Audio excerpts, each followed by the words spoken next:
Now, James, again, one factor that was absolutely clear in this by-election, no one nation, no United Australia Party. So most people, including myself, just look at the maths and go, well, OK, if the centre-right wasn't there, then guess where they went back to, and that's the mothership of Team Blue. Why didn't one nation run in this one? Well, it was strategic because, number one, we wanted to see... This was always going to be a contest between Labor and Liberal. Yeah. The reality was we needed to see exactly how Liberal Party were tracking. Number one, I'm sick to death of the Liberal Party saying we split the vote. We don't. If anything, we do help them when it comes to the majority of seats across the country. But what came out of this, to me, was the simple fact that the Liberal Party still had problems. No matter how you try and slice and dice the positive out of this, the Liberal Party needed a morale boost, and they got a slight one, which is going to encourage some people back to the party and simply say that we might be able to do it come this next federal election, whether that be later this year or next year. But it is unfathomable to think that, you know, you've got Advance Australia spending $300,000 on a campaign that was deliberately targeting those Conservative voters to come back to the Liberals. Then the Liberals had their spend on top of that. These are enormous amounts of money that are being spent that can't be replicated right across the country when you've got a general election. So if they can't do it with Advance Australia's help, I don't think they're capable of doing it alone. So they've got some massive fundraising shortages at the moment. I know a lot of big donors are just saying, sorry, you don't stand for anything yet. Peter Dutton, what do you stand for? Come up with some policies that we can actually get behind. We'll give you some money to help run your campaign.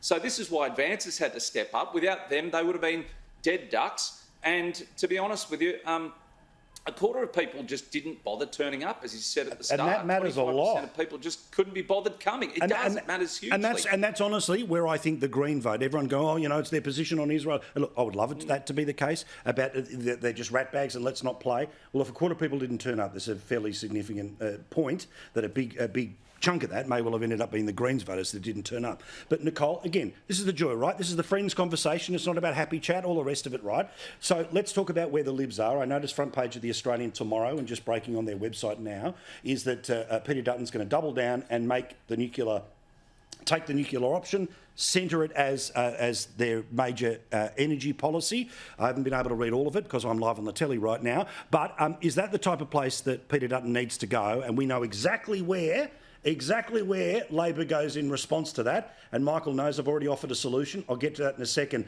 But going all in on nuclear, and that happens between now and May, what do you reckon?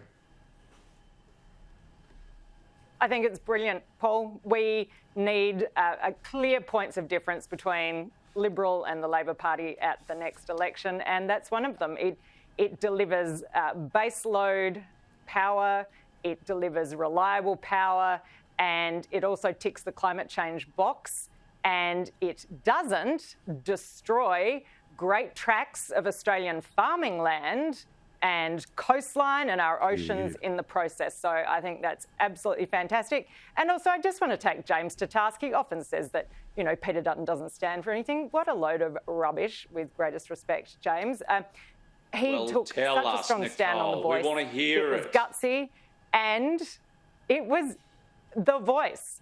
Dutton had nothing to do with The Voice. It was a gutsy stand. It was the right stand. 60% of the nation backed him in, and we will continue to see strong leadership, and we're about to see it on nuclear as well, let alone national security, defence, kicking criminals out of the country. I mean, if Peter Dutton had been Prime Minister, those 150 or so illegal immigrant criminals would never have been released, I would suggest, from detention. So he has a very strong track record. He is a values-driven Member of Parliament. He's a great leader, and I can't wait to see the rest of the policies that the Liberal Party releases. All right, so just let's talk about nuclear before we get... You're kidding yourself, Nicole. All right, well, OK, we'll go... I'll just say this. One thing, Paul. You keep kidding yourself, Nicole, because you've got factionalisation within the Liberal Party. You've got the Simon Birminghams within your party that keep kicking Peter Dutton in the guts. So you actually don't stand for something when half of your party goes with Peter Dutton and the other half just turn their backs on him and do the opposite. Sorry, unite your party first, then you might get James, that's very... I'm sure it's very easy to say that as somebody who belongs to a minor party with very few members. We are a broad church. Well, I walked and away our from your party. policies Remember, I was usually part end of up the in the Liberal right National Party place and I walked because we away. have the left and the right.